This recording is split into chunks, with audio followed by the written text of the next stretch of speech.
అత్యాచార కేసులో Tollywood choreographer Johnny master చుట్టూ ఉచ్చు బిగుస్తోంది. తనపై జానీ మాస్టర్ పలుమార్లు అత్యాచారానికి పాల్పడ్డాడంటూ పోలీస్ స్టేషన్ మెట్లెక్కింది ఆయన దగ్గర వర్క్ చేసిన lady assistant choreographer. Outdoor shooting సమయంలోనే కాదు, తన క్యారావాన్లో కూడా పలుమార్లు లైంగిక దాడి చేశాడని, ప్రతిఘటించిన ప్రతిసారి మ్యాన్ హ్యాండ్లింగ్ చేసేవాడని కంప్లైంట్లో పేర్కొంది. నార్సింగ్లోని తన ఇంటికొచ్చి అనేకసార్లు హెరాస్మెంట్ చేశాడంటూ తెలిపింది. మతం మార్చుకొని తనను పెళ్లి చేసుకోమని బలవంత పెట్టినట్లు కూడా ఫిర్యాదులో పేర్కొంది.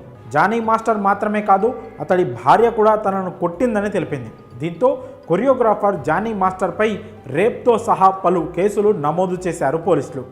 ఇదిలా ఉంటే ఇప్పుడు జానీ మాస్టర్పై మరో కేసు నమోదైంది. బాధితురాలు మైనర్గా ఉన్నప్పటి నుంచి లైంగిక వేధింపులకు పాల్పడిన నేపథ్యంలో పోక్సో కేసు నమోదు చేశారు. ప్రస్తుతం నిందితుడి కోసం హైదరాబాద్ పోలీసులు ముమ్మరంగా గాలిస్తున్నారు. నెల్లూరులో ఉన్నట్లు వార్తలు వచ్చినప్పటికీ జమ్మూ కాశ్మీర్లోని లడాఖ్లో ఉన్నట్లు తెలుస్తోంది. ఈ నేపథ్యంలోనే ఇటు నెల్లూరుకు అటు లడాఖ్కు 4 ప్రత్యేక బృందాలను పంపినట్లు పోలీసులు వెల్లడిస్తున్నారు.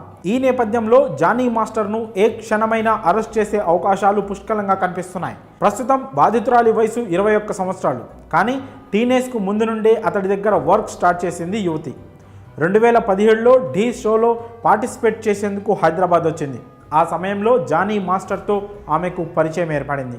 2019లో ఆమెను తన టీంలో చేరమని కోరగా అసిస్టెంట్ కొరియోగ్రాఫర్గా వచ్చి చేరింది.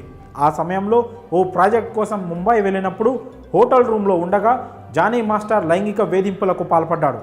ఈ విషయం ఎవరికైనా చెబితే చంపేస్తానంటూ బెదిరించినట్లు ఫిర్యాదులో పేర్కొంది. అప్పటికే ఆమె మైనర్. అలాగే పలు అవుట్డోర్ షూటింగ్స్ సమయంలో ఇలానే తనపై వేధింపులకు పాల్పడ్డాడు.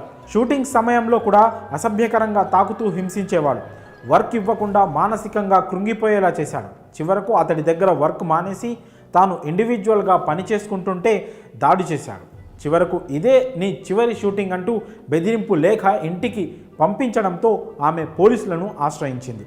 కేసు నమోదు చేసిన పోలీసులు బాధితురాలి స్టేట్మెంట్ రికార్డు చేసి ఆమెకు వైద్య పరీక్షలు నిర్వహించారు. దీంతో మైనర్గా ఉన్న సమయంలోనే లైంగిక వేధింపులకు గురైనట్లు గుర్తించి జానీ మాస్టర్పై పోక్సో చట్టం కింద కేసు నమోదు చేశారు.